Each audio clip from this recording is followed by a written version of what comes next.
பல்கலையோர் தாமண்ண வந்த ராமானுசன் சரணாரவிந்தம்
சந்தோஷமா சொன்னாங்க. ஆச்சாரியம் பார்த்தாரா, ஆச்சாரம் கூட கோயில கடாச்சிட்டாரா, திருப்பதிகளை பார்த்துட்டு வருவாங்க.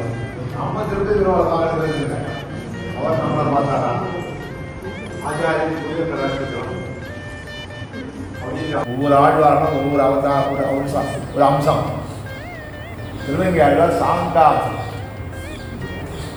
சக்கரவர்த்தி திருமணம் கையில் இருந்த சார்ந்தம் இருக்கே, அதுதான் திருவேங்கை ஆழ்வார்.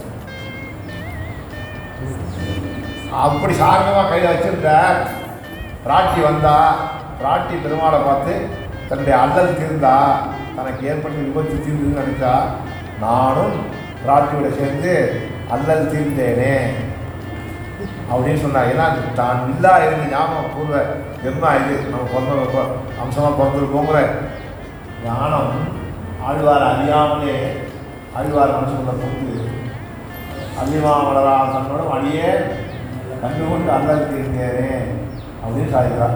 ஆழ்வாருக்கு என்ன சொன்னால் சரிகமாக மதனி சாதனம் எங்களை ஆழ்வாருடைய வீணையை கையை வச்சாலே அஷ்டாட்சரம் தான் வரும். அனுபவம் கண்ணபுரம் என்று காட்சினான். இந்த காட்சி நடந்தால் அந்த பெருமாள் எழுதுகிற இப்போ அந்த திருவண்ணாமலை உப்பரிகை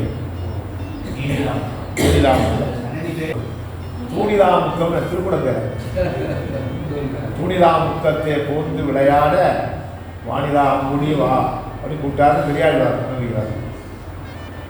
திருக்கணம் நாள்களில் அந்த திருவரசு இருக்கு இல்லையா, செவிக்கிறார் எல்லாரும், அது செவிக்கும் செவிச்சுக்கலாம். திருவரசு ஆழ்வார் மந்திரோபதேசம் பண்ண இடம் இருக்கு,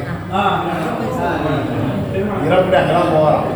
திருமணம் கொண்டைக்கெல்லாம் போவார் மணவாளவன்கள். அங்கேதான் திருக்காமாட்டுக்கு அங்கேதான் தன்னுடைய அனுஷ்டானங்கள்லாம் முடிச்சுட்டு இங்கே வருவார். அப்போதான் சொன்னது, இதுவோ திருவரசு, இதுவோ திருமண கொள்ளை, இதுவோ எழுதாடி என்னமோ, இதுவோ தான் நெற்றின்களில் நிறுத்தி திருமாலை எங்களுக்கும் பதிக்கிறது. இப்போவும் வேடுவர் யாரி மங்களாசாசனம் ஆறு இல்லையா, வாடினேன் வாடி ஆறு இல்லையா, அது ஆனப்புறம் பாகவதாலாம் அந்த மணலை வாரி கட்டி கொடுத்துப்பான், துண்டில் கட்டி எடுத்துன்னு போவான், கூட எடுத்துன்னு போவான். பாகவதா எடுத்துன்னு போய் அதை ஆற்றுல ஊற வச்சு அரைச்சி நல்ல வெள்ளுமுனாக ஆக்கிட்டு அதை திருவன்கட்டி மாதிரி கட்டுவான். தினப்படி திருவன்காப்பிட்டு பரம்பரைகள் சொன்ன பாக்கிய பரம்பரைகள் சொன்னதுக்கப்புறம் அதை தீர்த்தத்தை வச்சு குழைச்சி அதை சாப்பிடுவோம். ஏன்னா அந்த மண்ணுக்கு திருமந்திரம் விளைந்த மண். அவ்வளோ ஆச்சரியமான ஒரு இடம் அந்த திவ்யதேசம்.